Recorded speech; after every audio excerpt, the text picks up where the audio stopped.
And now, another episode of MMA Gossip with your boys. Boom, we're live, baby. Episode number 63. That's what we're going with, boys. Episode 63, MMA Gossip, 62, 63, whatever it is. It's a lot, and we're back with another episode for you guys.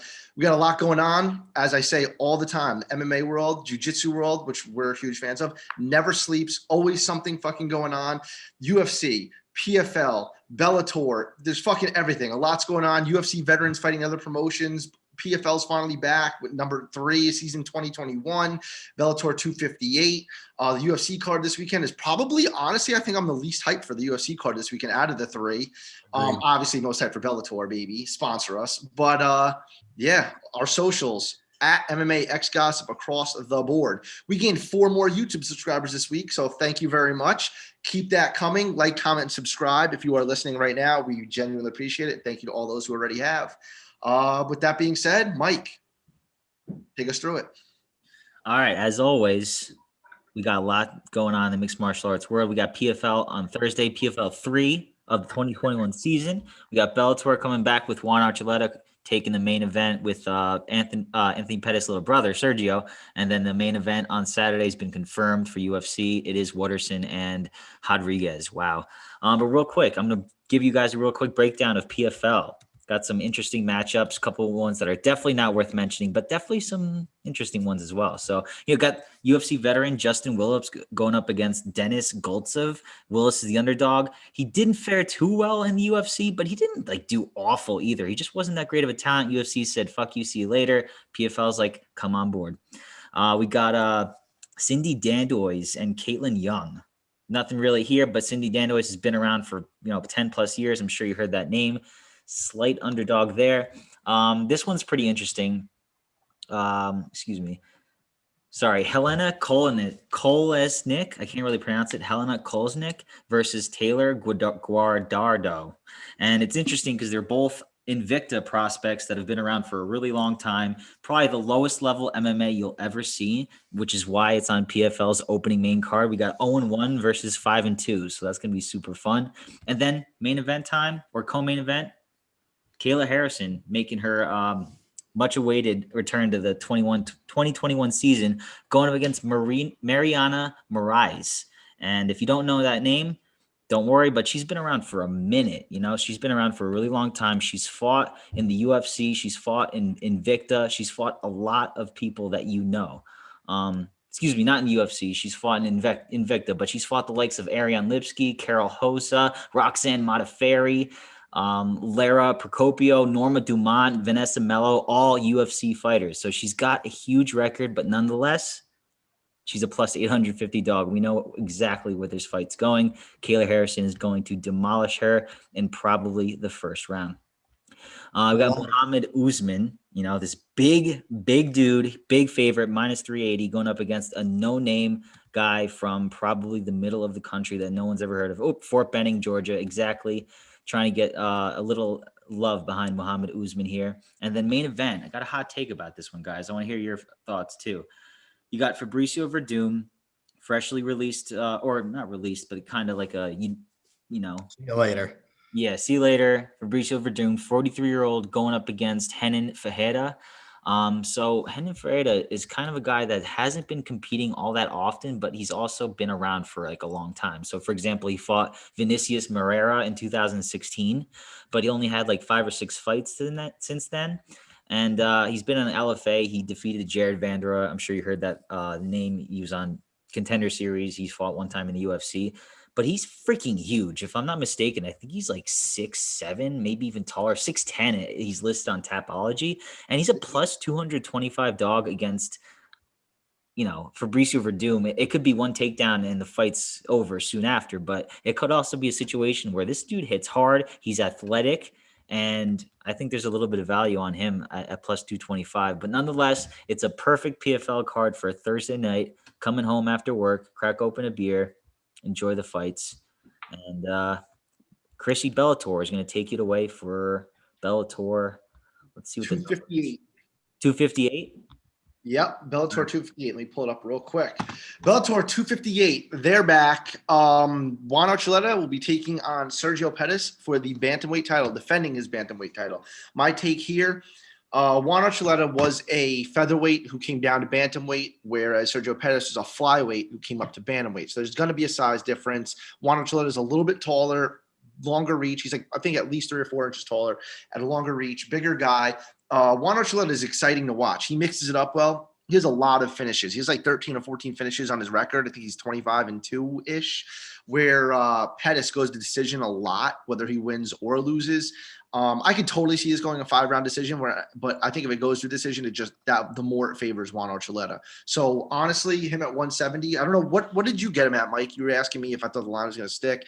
So I got him at minus 150. The line, that's awesome. Yeah, he moved to, and now he's minus 160. But I gotta ask you this because I don't know much about Juan Archuleta. I obviously saw his last fight with Patchy Mix, and he lost the first 2 rounds pretty handily. But Patchy's a grappler, and then he's got the unlimited cardio, so he won the last 3 rounds. So how does Juan get this fight done? Like, for example, I think Sergio has great stand up, but how do you think he wins this fight? Like, how do you think the rounds are going to go? And you know what I'm saying? Dude, honestly, Juan Archuleta is just like they have very similar fighting styles. Juan Archuleta's main training partner is TJ Dillashaw. So TJ Dillashaw is well-rounded as they come. Juan's super well-rounded too. He has good takedowns against the fence. He can wrestle. He can defend takedowns really well. And he's got great stand-up. He's got big knockouts on the feet. Like I said, I think he has like 13 stoppage victories, and I think he's only got 1 submission on his record. So 12 of those are stoppage victories. So I'm not saying he's going to put Pettis out, but Pettis has been put out pretty bad before. That's definitely a possibility, but I think he's just better than Pettis all around. And like I said, he's bigger. So bigger and a little bit better everywhere. I just, maybe not better on the feet, but in an MMA fight, I would definitely take Juan Archuleta here, 100%. I blasted Juan Archuleta. I hit him with everything I got. Great. He's going to lose, Mike. Great. You like your toast, bro. Post. Co-main event was super exciting. Lost a little bit of its luster. The light heavyweight Grand Prix opening round was supposed to be Rumble versus Yoel for the steroid battle 2021, but instead we are getting the steroid battle of Anthony Johnson and Jose Augusto. So Rumble Johnson coming back. Also LOL at loser Trent Reinsmith, or whatever the fuck that idiot's name is. I read his article. I don't even know why I read it. It just came up as one of the headlines. So I was like, I like to read the article. So at least if someone argues against me, I have, ammunition. Anyway, he's basically saying, to sum his article up, everyone is super excited for his return, but he's not because of his domestic violence allegations. And the number 1 reason in his list, he starts talking about a court filing from 2009. So we're living 12 years ago in the past is why you're not excited for Rumble Johnson's return to MMA, because he, slapped a bitch in 2009. Sorry, guys. I know I'm probably getting canceled now. But anyway, Rumble's coming back against Jose Augusto. And I don't know too much about Jose Augusto. I looked into him because I knew I was going to have to talk about him. He's from the Pitbull Brothers banner. I know Tough Media represent him. So Ed Soares and those guys, shout out to Kale. But I'm sorry, Kale. I just don't think he's gonna have too much to offer Rumble, especially on short notice. He's only like 7-2. I think he's only got 1 fight in Bellator, I want to say, and he won. But what can I say? What the fuck do I know? Maybe Rumble looks like shit coming back at heavyweight, or no, light heavyweight rather. He has to cut all that weight again. Who knows? We'll see. But I'm obviously just gonna ride with Rumble on this one. Patricky Pitbull taking on Peter Queally. I have a really hot take, which is pretty fucking funny here. This is a good fight. I think Patricky Pitbull's got this one in the bag. Peter Queally tweeted that he thinks that this fight should be for the violence weight title. Peter Queally has gone to a decision all but 2 times. And the 5 fights that he's lost went to decision. So out of Peter Queally's 17 fights, 15 have gone to decision. What justifies that to be for the violence weight title? Nothing. I don't know. Nothing. Tricky Pitbull, definitely, he's fought everyone. He's just not as good. One brother in MMA is always worse than the other brother. Obviously, Patricio in this case is the better brother. Camozzi brothers. What'd you say? They tell that to Camozzi brothers. Suck. But yeah, well, it's like Douglas Lima and Diego Lima, Yeah. significantly better than the other. And that's the case here. Anyway, I think Patricky steamrolls Peter Queally here, unfortunately for SBG Ireland. I'll definitely be rooting for Peter Queally, but Patricky's just significantly better in all aspects of MMA. Then we have MVP taking on Derek Anderson. This fight seems like it's been made and canceled more times than Khabib and Tony Ferguson. This fight dates back to, I don't even know, 2016, 17, 18, 19. Supposed to fight earlier this year, last year. It's been canceled a few times. So we got MVP taking on Derek Anderson. Derek Anderson, this is a 175-pound fight, by the way, I should mention, which comes into play here. Derek Anderson has fought Patricky Pitbull, who was a featherweight. Granted, he did beat him both times they fought by split decision, but Derek Anderson is going to be smaller here. MVP is going to come in clean at 175. He's a true welterweight, where Derek Anderson he's had fights at 155, 165, 170, and now 175. So he is going to be the smaller and actually, in my opinion, slower guy in there. And I'm sure I don't really look at odds like you guys, but I'm sure MVP has got to be a fucking big favorite, right? So there you go. I don't even need to speak on MVP. Anyone who's listening to this podcast knows what MVP brings to the table. Yeah. Especially Cyborg Santos. Then headlining the prelims, which I should mention, I think start at 5:30, and the main card is at 9. Henry Krause taking on Johnny Campbell here in a bantamweight fight. Henry Krause is pretty much known to be the Bellator staple who loses to all the best guys, 145 pounds. He's famous for knocking out Aaron Pico, actually, and got a step up in competition from there, and then got put down hard 2 or 3 times in a row, and rebounded with the win over Brandon Gertz, which I believe I told Mike and Matt to bet on Corrales in that fight, and he took out the win there. So you're welcome for the money, boys. And I think Henry Krause rolls here. I just scrolled a lot by accident. Oh, Lorenz Larkin, Rafael Cavallo. This is a low-key awesome card. Lorenz Larkin had a rough start when he came to Bellator. Obviously, from the UFC, it seems like the UFC always cuts guys just at the right time. But what'd you say? Laughing. Because it's true. It's true. It just seems like they do. But he lost to Douglas Lima to horrible, who hasn't, and then got knocked out bad by Semtex Daily and rebounded pretty nicely. He's got a couple wins in a row now, putting a nice win streak together. And I think this is a perfect collision course. I'm assuming here Lorenz is the favorite, right?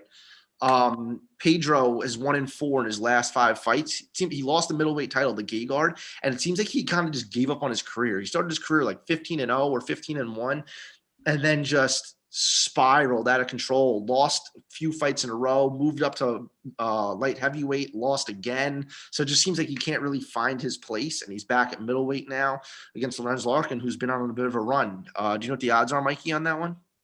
Yeah, so Larkin is a -205. Woo!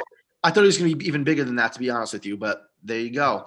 Next up, another bantamweight fight. This card is really good, boys. Josh Hill taking on Rafion Stotts. Josh Hill is famous for getting KO'd by, he lost. I think he lost to Merab too, but he lost. He was on Tough. He was on The Ultimate Fighter and didn't have too well of a showing. And then Rafion Stotts. Oh, he lost to Marlon Moraes. That's who it was. He lost twice to Marlon Moraes, Josh Hill. Rafion Stotts, who I think I told you guys, was it Kevin Lee's brother who he fought recently? Yes. And I was like, yeah, Stotts is going to roll here, and he did. He's going to again. He was this close to a UFC contract. He was on Looking for a Fight, the show that Dana does with Matt Serra and Dean Thomas, and got KO'd in like 10 seconds by Merab, actually. Crazy. And obviously not the UFC. What'd you say? Can picture Merab King somebody. Yeah, dude, like no time, like 10, 12 seconds, something like that. That must be and obviously didn't get a shot there, but got a shot in Bellator. He could wrestle his ass off. He's really good, and Bellator obviously likes him a lot. So I imagine he's the favorite, and I see him doing well. But the thing is with Bellator, like to me, it's so sometimes in the UFC, like when, for example, like Cody Stamann, I didn't think he was to be that big of a dog. I was like, holy shit, against Merab. Where in Bellator, I could kind of run through the card and be like, oh, here's the favorite. Here's the favorite. Here's the favorite. I see where they're going with this. Anyway, here's one. I don't even need to say anything about this. Logan Storley and Omar Hussein. Logan Storley is probably the biggest favorite on the card, and he's going to win here. His last fight, he lost to Amasov, who is now fighting Lima for the belt. So I think he's like 11 or 12-1. Looks great, can wrestle his fucking ass off, and he's going to cruise in this fight. Yeah, he's minus. I see him as high as minus 1,800. There you go. Jesus Christ. And then the card kind of just falls off a little bit from there. So Patchy Mix is a massive favorite too. who? Patchy Mix is a massive favorite too. Patchy Mix isn't on this card, I didn't think. He is Albert Morales. Yeah, I didn't even see that. I didn't even notice. I didn't even know that. On Bellator's website, I didn't think they had it. minus 1,000, minus 950, minus. No, well, I'm sad I missed that. I didn't even see. That's not even listed on Bellator's website when I ran through it, and I looked at it last night. I didn't even realize he was fighting, bro. That's fucking. I'm on the odds website. He could be out because they don't update that stuff really on there. No, I'm pretty sure it's still on because I'm looking at the odds website too, and I stalked Patchy Mix's Instagram today, and he's ready to go. So He was supposed to make a comeback, and it got delayed. So maybe they put it back to this card. I thought he was supposed to fight a couple weeks ago, and maybe the same exact fight got pushed back. I could be wrong, but I'm gonna look into that. But yeah, I imagine he's gonna roll as well. Coming off his last fight was the loss to Juan Archuleta, where he looked like at the end of the first round it was all but over. Yeah, no, I actually watched that fight today because I got my money on, Juan Archuleta. So the way I looked at it was Patchy Mix is a dominant grappler until he gets tired. You know what I'm saying? Pretty much sums it up. Yeah. So, I gotta give Jiri Prohaska his fucking due, bro. That kid is a different level. I don't want to say different level but different breed, man.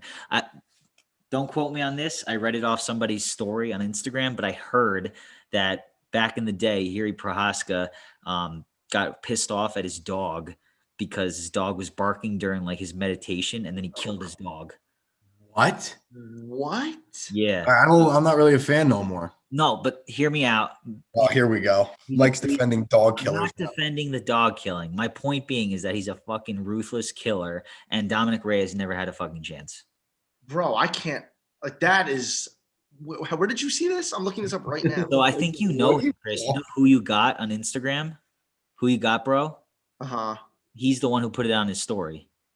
I'll DM him and ask him about it, see where his source is. Maybe I can get some more information on it. But I trust him because he's I think he makes good posts and he's a reliable guy. I follow his stories and all that shit. So that's what he said. Damn, dude. I mean, at least he's not fake in this lunatic fucking his what would you call it? His vibe, I guess. I just think Dominic Reyes just never had a chance. No, I mean, me too. You could tell there was a difference in power. I mean, he is one of those guys, though, when I watch him, that I think his fights will go as far as his chin will take him. One of these days, that's not going to be there anymore, especially at his weight class. Because don't get me wrong, like he was eating some fucking shots, man. Yeah, but it didn't even faze him. No, not at all. But if I'm Dana White, I'm like, I would even release Teixeira at this point. Just don't even do that fight. Just let Prohaska beat the shit out of Blachowicz, and let's keep it moving with the younger champion. Dude. You're an idiot, bro. I just typed that in online, and somehow I'm not, I don't know what the fuck do I know, but the Yahoo Sports headline says Pennsylvania man arrested for killing his dog and throwing it on the grill. And then the article is Jiri Prohaska, the big winner of UFC Vegas, has nothing to do with anyone killing a dog or something like that. Okay, then maybe it's wrong. No, it's just fucking wild why that, you know what I mean? I'm just like, I don't know. I'm going to look into that though. That's fucking insane. Yeah. I hope it's not true. I hope it's not true. That's what I'm saying. Yeah, I don't want to hear something like that. That's fucked up. But nonetheless, Chris, you want to take on the BJJ world? Oh, dude. Daisy Fresh Brazilian Jiu-Jitsu is fucking awesome. If you haven't watched it, if you don't have a Flow Grappling account, that sucks. But they just put season 2 just came out, but season 1 of Daisy Fresh BJJ. Look it up. You guys, if you haven't seen it yet, you guys got to look it up. Basically, Flow Grappling just put out a series about Daisy Fresh Brazilian Jiu-Jitsu taking place in Mount Vernon, Illinois. They call it the Daisy Fresh Laundromat. Basically, Heath Pedigo, Brazilian Jiu-Jitsu black belt, bought an old rundown laundromat and turned it into like a old school, jiu-jitsu gym basically, and just groomed a room full of killers. Guys live in the gym, sleep on the mats, use sweaty tie pads as pillows, and just commingle funds and everything, they probably have between, say, 10 guys. They have a couple $1,000s to their name combined, and they just live very, very minimalist. Buy a pizza, eat one meal a day for dinner, basically make rice in a rice cooker and live off microwavable meals, turned into fucking absolute killer world champions. Andrew Wiltsey, for example, he's like the main representative of the gym. He was the first ever Heath Pedigo black belt. He won worlds and Pan Ams at white, blue, purple, brown, and now black belt. So I think he's won 7 gold medals at worlds, 5 at Pans, or one or the other. He has 12 gold medals. He's like a world renowned competitor now. I think he's ranked like 6th or 7th in the world at middleweight, which is fucking insane. He's going there as a brown belt, weighing 170, 180 pounds, and taking on guys 200, 210, 215 pounds, submitting them in 4 minutes. He's got like unlimited cardio. Anyway, he was just a super good representative of Heath Pedigo, and people just fell in love with this documentary, especially me. And it's fucking wild to see them live. They live in a van. They live super minimalist, dude. Just sleep. Imagine your pillow was a sweaty tie pad and your mattress is the crusty gym floor. Dude, I couldn't even consider it. All these guys pretty much came from nothing. Like Jacob Couch his parents lived in a trailer. He said he could put his arms out and touch the walls of his trailer. And if you woke up in the middle of the night to go to the bathroom, you had to like senses on, because he said if you stepped in a hole, you'd just be waist deep in the ground, basically. So like these guys came from nothing. And just jiu-jitsu, literally, the saying jiu-jitsu saved my life. Jiu-jitsu literally saved all of their lives. And now they're world champions and Brazilian jiu-jitsu competitors, sponsored by Albino and Preto and Shoyroll and all these major fucking companies. DVDs on BJJ Fanatics, and they're doing really well for themselves. World champion jiu-jitsu players who came from legit nothing and still live in the gym. And they rented one house now where there's no hot water, and everything's community, everything, clothes, food, everything they share. They live in one house. I think it's a 3-bedroom house. They got like 12 guys in there, and they just fucking do the 12 guys, 1 bathroom, no hot water. They share everything. They use fucking dish soap from like public bathrooms as laundry detergent. Fucking wild. And it's super interesting. I recommend anyone listening, especially you two, to watch it. That's fucking grappling. Sponsor us, bro. I'm doing free marketing. I know. Literally. One of these days, yo, someone's gonna bite. I know. No, but that's wild, dude. Good for them, because they're brave enough to do something that most people aren't. Just give everything up, go pursue what you want to do, forget about financials, and you make it or you don't. And they're making it. They made it work. So power to them. USA capitalism. Let's get it. Moving on, guys. You want to talk a little bit about UFC Vegas 26? Not really, but we got to talk about friend of the show, Mike Trizano, finally making his return, going up against a tough matchup against Ludovic Klein, coming off his knockout performance of Shane Young. But I've been on record saying this. I think Shane Young is very, very bad and not good at mixed martial arts, or at least not UFC caliber. Big heart, but not very good. So I think that, first of all, Ludovic Klein is a -250. So I already put Trizano +200. I locked that in. I just think that if you're going to give me a +200 on both guys are stand-up fighters, Trizano's weakness is obviously on the ground, aka his only loss was to Grant Dawson via rear naked choke. So it's going to be stand-up war. I think it's going to go all 3 rounds. I just want him to win so bad. He's Ultimate Fighter winner. He's been on the show. You guys think he stands a chance? I don't think he'd be in this situation if he didn't, because he's still young. He's still technically a prospect. And I don't think Dana would go and feed him to the wolves if, it was meant to be a stepping stone for the other guy. Which I think it's just 2 younger guys that are about to go at it. And I'm really hoping Trizano gets the best of him. I know we haven't seen him in a while, but he's a friend of the podcast, and I'm definitely going to be pulling for him. And I also completely agree with that. Shane Young is overrated, so I don't put as much stock into that knockout at all. Shane Young went in the favorite too. Yeah, so that goes hand in hand with what you're saying. Yeah. Trizano, yeah, man. The line opened pretty close, and now it's pretty fucking wide. I think recency bias. It's got to be. It's got to be, dude. People forget who Trizano is. He's the fucking man. That's who he is. Dude, his stand-up is sharp. his or his Instagram videos he puts up sometimes. I'm like, holy shit. And he trains with some good guys. Like going in there with Shane Burgos and just grinding every day. That's hard work. Yeah, man. Lyman Good. Julio Arce, right? Yeah, Yeah. dude. They got some good dude. Jersey is fucking awesome. Dude, Jersey's awesome.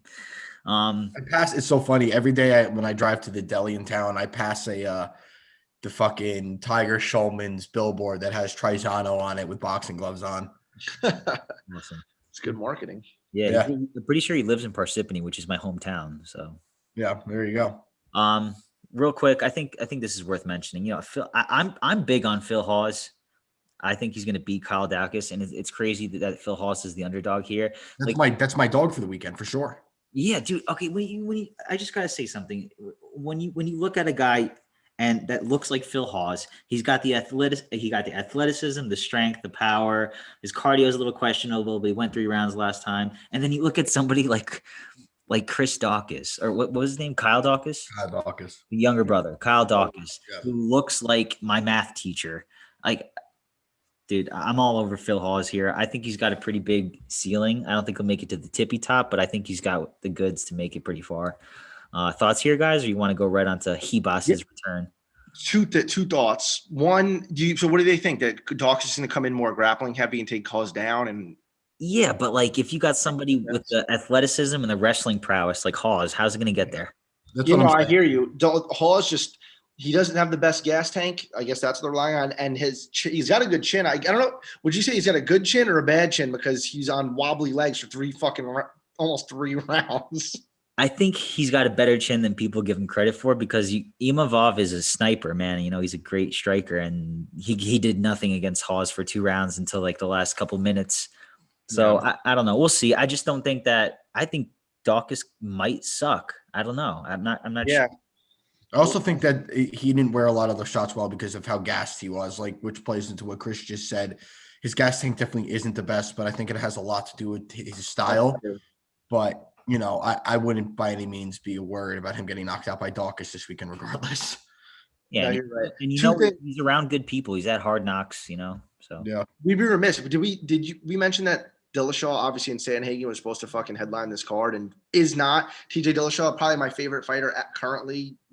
You know, stitches on his eye, not making it. This card, the stock of this card plummeted with that fight. That's a #1 contender fight, like undoubtedly, like winner fights for the belt, 1 billion, million, trillion %. But Sanhagen got offered Pedro Munoz and was like, no, I'm fighting TJ Dillashaw. Good for fucking him, because I wouldn't do that either, because he'd probably beat Pedro and then nothing would come of it. Yeah. You know or he takes a risk and he fights Pedro just for a quick paycheck because for whatever, you know, I still need to get paid this weekend, yada, yada, yada.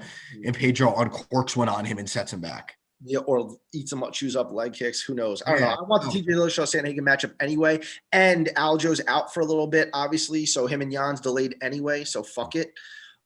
But yeah, also did we talk last week about Eddie Alvarez, or was that in between? That was in between. That was in between, right? Because the reason I'm asking is because we were talking about chins. So Eddie Alvarez obviously losing in 1. Would you say Eddie Alvarez has a really, really good chin because it's insanely hard to put him out? I mean, obviously he's been put out his fair share of times, but like McGregor, for example, but he seems to get hurt, rocked, or wobbled in every fight, but never fucking gets put out or goes away. So does he have a really good chin, or does someone with a really good chin, someone like Holloway, knock on fucking wood, who can eat anyone's best shot and has never been dropped, wobbled, hurt, or, you know? I would say his chin sucks because just because you're not out cold doesn't mean you're not drastically hurt in either getting finished with ground and pound or losing or just losing the round. You know, just because you're not fucking unconscious on the ground doesn't mean you can't be, you know, out on your feet or just barely holding on. No matter what the situation is, your chin failed you and it's having a negative impact, whether you get finished or it's going to go to decision. And I totally agree. I was just saying he recovers well. Like he got fucked up in the first round, like leg twisted, fell flat in his back, survived and fought 2 more rounds after that. You know, so like and won those rounds, right? It's like crazy. I just think his cardio is so good that it helps him recover so fast. But in terms of his chin, I do think he's got that like off button.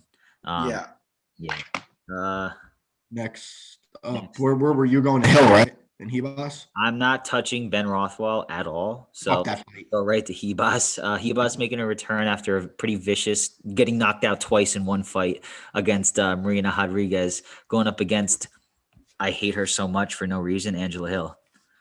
This might be my luck. I'm torn between this one and Neal, but I think I'm going to go with Hebas. I think there's a perfect spot for her to show why she had such high expectations leading into the last fight. I think she styles on Hill, and I think she finishes her. I think she finishes her with a submission too. I think she makes a statement here that last time out was a complete fluke. The betting odds agree it was a fluke. It shouldn't have happened. And I really hope she puts on a nice performance and we see her hopefully get back into the potential title shot world, because what needs life right now, more than all of the women's divisions. So I'm excited for this fight. And I know, Mike, you're pumped at the potential thought of Hill getting finished and putting another stop to all of her nonsense. I know you get sick of it. The only thing is Angela Hill's striking is so much fucking better than Hebas, like light years better. And that knockout was brutal, like face planted brutal. You know what I mean? And you don't see that in women. So I'm not saying, oh, she's got a questionable chin too. I'm not Mr. fucking chin nose over here today, but I don't know. How big, what is the line on her? How big is it? Not that big. I think 175.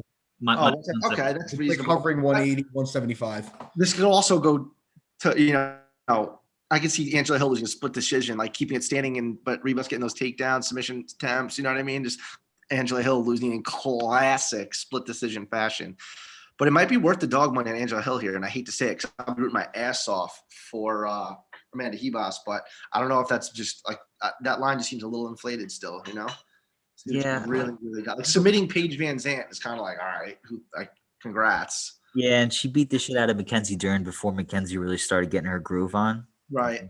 So that is a big win. That is a good win, though. It's a big, it looks good on her records for sure. I just think that, I don't know if Hill's smart here. Actually, this kind of goes really hand in hand with the Gillespie fight, Fajeda fight. So I'll leave that for that my argument. But it's next. So here we go. I got an interesting take on this one. First of all, I love Gillespie. I want him to win this fight, but I do think the Riddell fight was better for him than this one. Definitely, 100%. I really don't think there's an argument to be made there because Fajeda is a killer, man. And I just watched the Beneil Dariush and Fajeda fight yesterday. And I went into it thinking like, yeah, Beneil pretty much dominated the wrestling. But then when I watched it after I finished it, Fajeda did a great job of trying to get up and the takedown defense and the leg lock submissions to make the guy off balance and get back to the feet, man. It was really, really impressive, man. And Fajeda coming into this fight, back-to-back camps of straight up wrestling defense. And we know that Gillespie is primarily only a grappler and his stand-up leaves a lot to be desired. I think this is a really fucking hard fight for Gillespie. Gillespie's about minus 180, minus 190.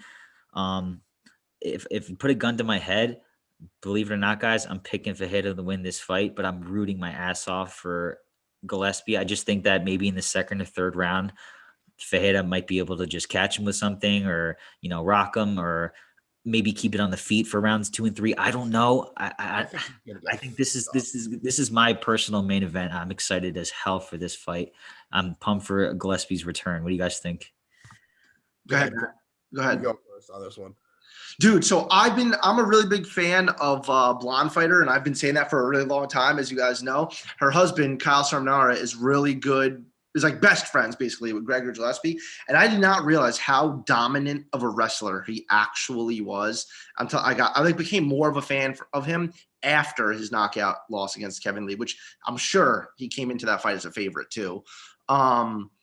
It's MMA, and I think that I really do. Oh, man, this is like you said, Mike. This is probably the best fight on the card for sure. And dog money on Diego seems fucking incredible. He really is like a dark horse in that division. He's really got a couple losses, and one was like Poirier years ago, and who hasn't fucking lost Dustin Poirier at this point, But yeah, man, I see what you're saying. I just think that I could totally see Gillespie putting rounds 1 and 2 in the fucking bag, but also ring rust is definitely going to come into play. Jitters hasn't been in the octagon in however long. I don't know. I don't know if I could pick a winner in that one. I'm going to be certainly rooting my ass off for Gillespie, though. 100%. Matt, let me go before you go, Matt. And another reason why is because Fahad has fought the killer's row, you know what I'm saying, and beaten a lot of them. And then on the other hand, you got Gillespie, whose best win is arguably what Vince Pichel, or you know what I'm saying? It's like level of competition here is different. And Diego Fahad is one of the best fighters off of his back, I think, in the UFC. Bar none, man. He's constantly fighting for submissions or getting back to his feet. I think it's going to be a grueling fight for Gillespie. But if he's got the heart and will to do it, I think he's the best wrestler in MMA. I think he can do it. We'll see. Best fisherman in MMA.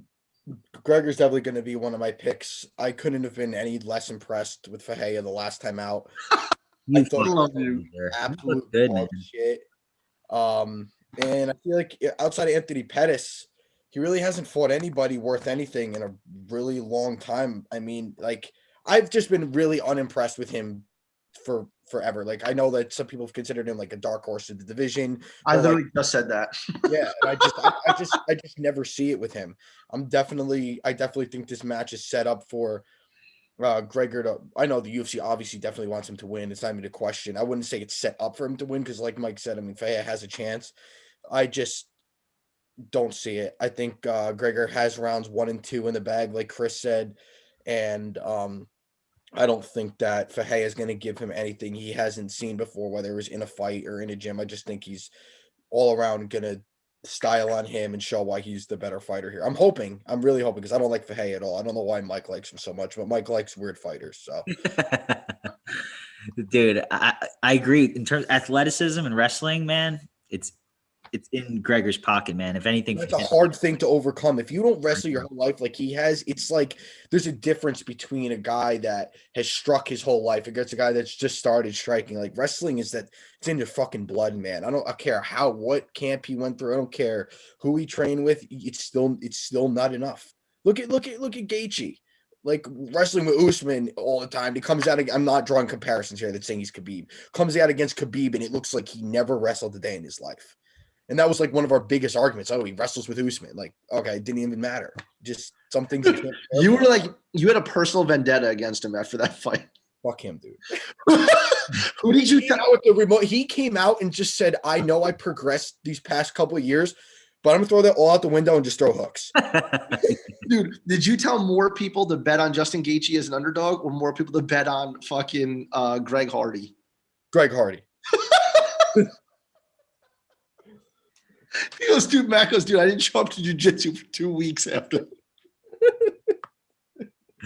People dropping out because they lost money. Literally. All right, congrats guys. Congrats on the new stripe, Maddie. Oh, thanks, man. Maddie's got his stripe on his blue belt, man. He's getting up there. Yeah, dude, congrats, bro. Thanks, all right, guys. Neal Magni versus Joff Neal. Joff Neal's a pretty decent favorite, right? Minus 200. Sounds about right. Yeah. I got a hot take. All right, good. You take it because I don't really know. I'm rooting for Neal. I'm a kind of a Magni hater. So go ahead. No, yeah. I think that one of two things is going to happen. I think Jeff Neal's going to put Neal Magny's fucking lights out, or Neal Magny could, dude, it's only 3 rounds. And I think that favors Neal Magny, honestly. It's weird because Magny's known for his cardio, right? And he's got the long reach, long jab. He's won a lot of fights that he shouldn't have and lost a lot of fights. He's won fights he shouldn't and lost fights he shouldn't, is what I'm trying to say. So this is one of those fights where he shouldn't win, but I can totally see him winning. I think he's going to be on. He's definitely, Neal Magny's always got great cardio. I think he's going to be on the move a lot, and I think he's going to try to wrestle a lot, which obviously build up that lactic acid in Jeff Neal's arms. And I can honestly, an upset here, I don't know why. This fight just seems sketchy as fuck to me. It seems like a set up fight for Jeff Neal, which is obviously what the UFC is doing, trying to get him a rebound win. And I don't know. Neal Magny he's fucking good, man. He's the one calling out fucking Hamzat not that long ago, fighting people that no one else wants to fight. He's fought fucking everyone. And I could see him working that jab and kind of just outpointing Jeff Neal. Split decision in the making, baby. Yeah, so I think this fight could go one of two ways.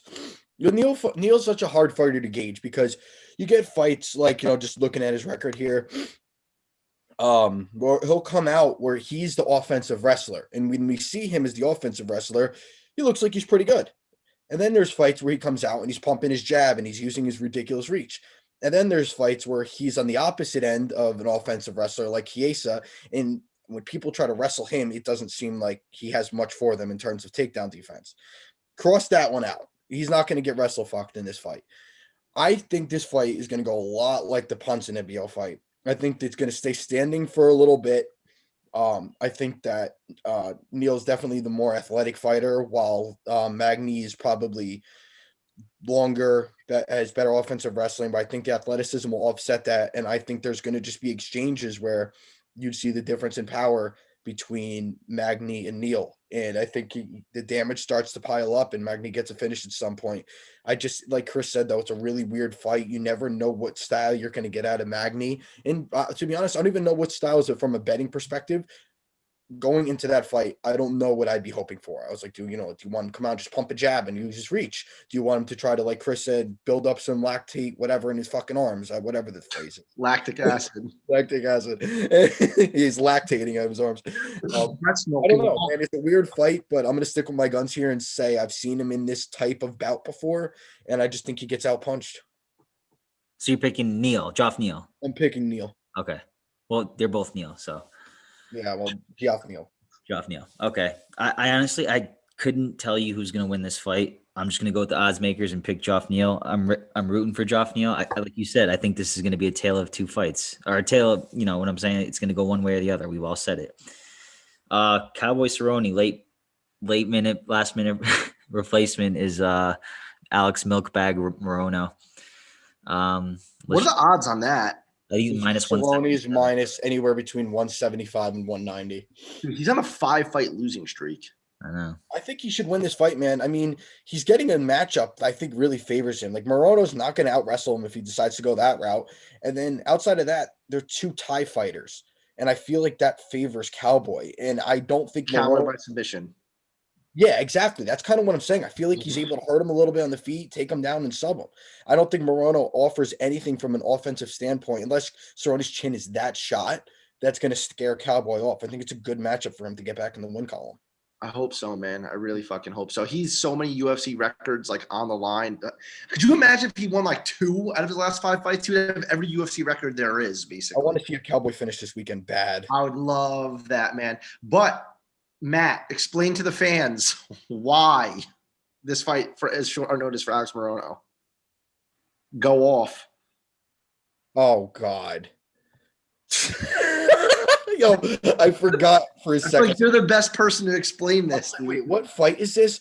Basically, Diego Sanchez took too much DNT again. Somebody decided to shortly after hand him a microphone and ask for his opinion on what's going on. Dude, what's happening? So you know me, I love like the personal stuff. That's like what I get off to that stuff literally. But basically Josh Fabia went on a tear, and Josh Fabia is Diego Sanchez's crackhead coach for anyone who doesn't know. I'm sure all of you know. But what's up? I just want to say that before you continue, this is the only time mixed martial arts community is unanimous and hates Josh Fabia. It's everyone that ever is like, fuck that guy. You know what I mean? And basically, Josh Fabia's coach is an absolute, complete, and total crackhead. Emil Mack, who trained with him, came out and said he's a fucking crackhead. Like, everyone in the world thinks he's a crackhead except Diego Sanchez, who, with all due respect, legend of the sport, tough one, the whole 9, wars, UFC Hall of Fame, is a crackhead.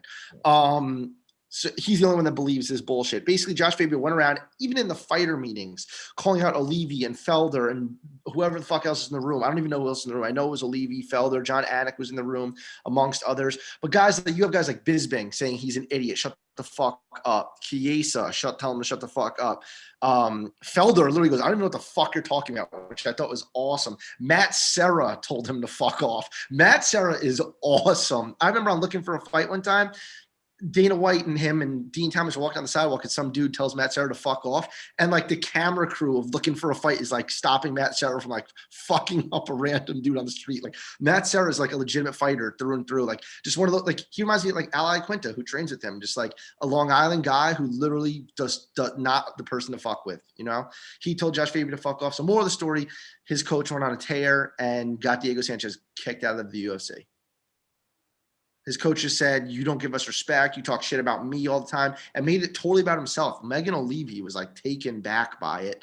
Felder was like astonished. Anik was pissed, and Dana just backs his guys. Good for him. And no one seems upset about it, which is how you know they're in the wrong. Like, you know, the liberal MMA media would be all over this defending the fucking guy, but no one is, especially someone Diego Sanchez in the UFC Hall of Fame. And it was going to be a grudge match with Cowboy. Yeah, that was big. And talk about wanting a Cowboy finish. It most likely would have happened. Yeah. It's just like. No, so now basically Diego says somebody's going to either wreck his truck, he's going to overdose, and it's going to be the UFC fault, and nobody's going to know that it was the UFC's fault, and he's just going to die.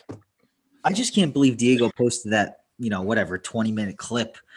And was like, here, look at world, look at this, look at all this bullshit. And then everyone's like, dude, bro, you played yourself by posting that. Like, you made yourself look bad. Like, how, like, I don't remember know. A couple of years ago when he was on Ariel's show ranting about how he had those heart palpitations. Oh. And then at the end he goes, oh, and by the way, I was doing medical marijuana the whole time. Everyone's like, oh, she had a panic attack. Trust me, panic attacks, I've been there, bro. So I'm not hating on that. I've been there, dude. They're the worst thing ever. But, dude, it's like call a spade, Trust me, I've been there. And anyone dealing with that, like Ryan Garcia, man, Ryan Garcia pulled out of a championship fight because he said he's just in his own head and he can't get out of his own head, dude. And it sucks because like it just like Tyson Fury, these big name guys I deal with anxiety all the time, dude. I take walks with my dog sometimes, try to breathe, call my mom like a pussy. So I'm not making fun of that by any fucking means.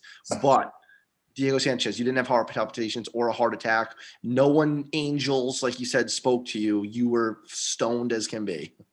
Kind of jealous. Also been there. Kind of jealous. Yo, speaking of like anxiety, because I get it too, pretty bad. So there's a quote that I like to think of whenever I get those like panic attacks or whatever. It's like the brain is a wonderful servant, but a terrible master. You know what I'm saying? So it's like you do something simple like, oh, I'm thirsty. My body is thirsty. So your brain tells you to get up, go to the fridge, get water. Wonderful servant, right? But at the same time, your brain is telling you it's giving you these panic attacks. You're feeling like shit. It's crazy. It really is. It's a weird dynamic. But I just hope Diego can somehow separate. I heard friends and family were saying shit like they're worried for his safety, like they're worried for his well-being by being with Joshua Faber, man. So I wouldn't be surprised if some really wacky shit happens in the next 2 or 3 years that pops up in the MMA media. Just got to pray for him. Hopefully he doesn't sign with another promotion, man, because he's got nothing to offer, right? I mean, like you guys don't want to see him fight. Enough, Scott Coker, not this one. Just pass on one of them. No, he'll be in one before you can. Please no. Taking steroids, winning belts. All right, guys. Main event, best fight on the card. Just kidding. Marina Rodriguez going up against the karate hottie Michelle Waterson, bro. Marina Rodriguez should walk through her realistically, right? Bro, I was about to say that Michelle Waterson isn't good. No, fighting. She's just hot, but she's just really, really good looking, right? We guys hot takes here. I think Marina. Okay, well, here's the thing. Didn't she have problems getting to the United States? That was what the huge holdup was in terms of announcing the main event. Because as of yesterday, I don't think we had like an official main event. Like it wasn't officially declared that there was the main event because I think Rodriguez had problems getting here from Brazil, and she's a big girl for that weight class. So I'm hoping that she managed to get over here, do the whole weight cut the right way. But I think that she should steamroll Waterson. We know her takedown defense kind of sucks, but Waterson's small. I don't know. I don't think she wins. Go ahead, Maddie. No, I was agreeing with Mike. Oh, dude, Michelle Waterson is literally famous from like bully beatdown. Like at this point in her career, all she does is like throw jabs and it looks like she's shadow boxing from 100 feet away in the octagon, point fighting at this point in her career. And I think that it's a stepping stone fight for Rodriguez. And I think that, like Matt said, I don't think she's necessarily going to walk through her because Waterson's super experienced, has fought some really good competition, has won some fights in some crazy ways, lost some fights in some crazy ways, been fucking through it. But yeah, I just do think that it's a setup now. Now they're using Michelle Waterson, what's the word I'm looking for? Springboard. Rodriguez, yeah. All right, boys. News and notes, topics. I love doing this. That's fucking news. I love talking about this. Time flies when I'm on this podcast. Dude, you were literally on for an hour already. Holy shit.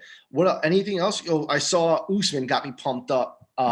Him and Jake Paul going back and forth a little bit. I don't want to see that at all. But I do.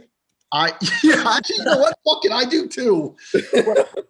Usman was like, bro, I don't play fighting. I'll change your life in the worst way possible. You know he's dead serious. Yeah. Good. I don't play fighting. I'll change your life in the worst way possible. And the thing is, Jake Paul is, but I feel like what he's doing is he's like poking the bear. He's doing the Dylan Dennis, like calling out Masvidal because he knows it's so unrealistic. It can't happen, but like he could get clout from it. So like Usman, is on top of the world right now for knocking out Masvidal. So he's like, oh, I'm going to poke the bear and have a box. He knows Dana's not setting up a boxing match with Kamaru Usman. So you ride that clout. So good for fucking him. He's the king of that, but it could go dangerously wrong. Yeah, like if something comes of this, somebody's got to get in his ear, like one of his 1,000 yes men, and be like, not yes this time. One of his 1,000 yes men. Be like, hey, Jake, not him. Yeah. Not him. Who was it that said, Woodley said he'll fight Jalen Love, who's known for being on the Mayweather Promotions, TMT, the money team, and his first ever big fight, he got knocked out cold in the second round. He's the one chirping it up with Woodley in the back, and Woodley's like, dude, I want to fight that guy. I want to hurt him. I want to show him what's up. He could come fight me in the octagon. And the thing with that is Woodley would finally win a fucking fight. Woodley would take Jalen Love down instantly and just beat the fuck out of him. And I would love to see that. All right, guys, real quick. I'm on MMA Junkie right here. Chris Weidman already said he wants to fight after the recovery. Oh my God. I watched his interview with Ariel today. I watched it today. It wasn't today, but I watched it today. And he's saying like, yeah, doctor said that the blood flow isn't completely back to my foot. And, if it didn't come fully back, there's a chance, like a 5% chance they could amputate my leg. Why the fuck would you fight again? Yeah. He's got millions of dollars. He's got rental properties, millions of dollars. He could open a gym. He could start a wrestling program. He could do a billion things and make a ton of money. Granted, he does make a ton of money from the UFC. But like, bro, you have a mansion in South Carolina now. He's got 3 young kids. Like, bro, you don't need to get your leg amputated. That shit breaks again. Silva came back and did it, and good for him. But Weidman, you're 36 years old. You've done it all. You were the champion. You defended the belt. How many times? He defended against Lyoto. He defended against Vitor and maybe someone else. He beat and Silva. He defended the belt against Silva when he beat him. Mm-hmm. Yes. Did it all. Just dude, and like I said, I've said it on this podcast already. My 2 favorite active fighters, Dillashaw and Weidman. Dillashaw is eye out. Weidman, please, bro.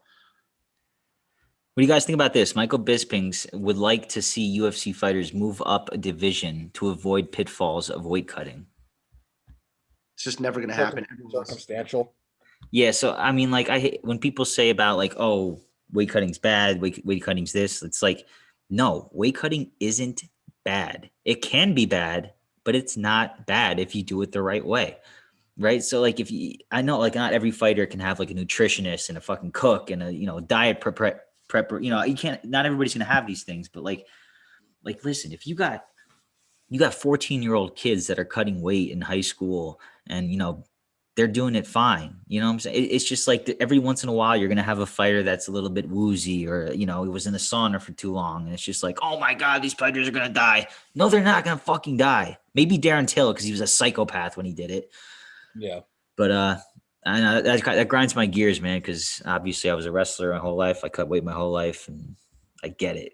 It's just Yo, people are always going to do it, bro. Always, always, always. And it is an advantage. Sometimes it could be a disadvantage. Like you see guys go up like Whitaker, first person that came to mind. 170 was a disadvantage for him, and then 185, he was the champion. But there's a lot of times where guys just like Max Holloway, best ever at 145, went up to 155, and just guys just hit. Poirier just had a little more power, a little. You know, it was just they're just bigger, dude. yeah. Dana said it himself. He's like, I always told Max to fight at 155. I thought he was going to be bigger, and he got in the octagon. You could see Poirier was significantly bigger than him. Poirier's a big 55er too. Looked like they were a different weight class apart, you know? Right. And then he goes back to 145 and dominates again. He beat Volkanovski in the rematch. I can do that. Yeah. Tatiana Suarez making a return at 125, it looks like. What? I love her. I love her too, dude. I love her. I can't wait for her to return. If she's the only chance at beating Valentina, I think. Seriously, if got a questionable gas tank. That too, exactly, man. Yeah, she gets tired, but she beats women's asses. And she's supposed to be champion for a while now. Like everyone's kind of known that she's like supposed to be a champion, you know? Yeah. Girl wrestled that good too. Yeah. Yeah, good. Oh, good to see Edson Barbosa re-signed with the UFC. Yeah, I saw that yesterday. I was pretty pumped about that. Yeah, I was surprised me though. 6 fights was a lot. Seems like it is a lot. Yeah, but they don't. Correct me if I'm wrong. They don't have to fulfill it, right? They have to fulfill it. And if they want to, has to offer you a certain amount of fights per year. But like, say if Edson wants to retire, Edson doesn't have to fight. They're not gonna be like, "Yo, you signed for 6 fights, motherfucker. You have to fight 6 times." Like he can fight 1 time and then retire. But if Edson fought 1 time and retired, he's still under contract for 5 fights with the UFC. So if he ever wanted to make a comeback, it would have to be with the UFC. That was going to be my question. Okay. Good to know. All right, fellas. I think we gossiped enough. Yeah, I could go on forever, and I know you guys could too. Yeah. I'm pumped for PFL tomorrow. I can't wait for work to be over. PFL, Bellator, then UFC. My dad's going to be down here this weekend too, so I'm pumped about that. That's awesome. We'll watch a card with him. I'm moving into my house at the end of the month, guys. So probably, I don't know, maybe June 29th, my birthday. If there's a card, if you guys want to roll through, that'd be swag. Yeah, hell yeah. Let's do it. All right, cool. Peace out, guys. Later, boys. Like, comment, subscribe. Help us out.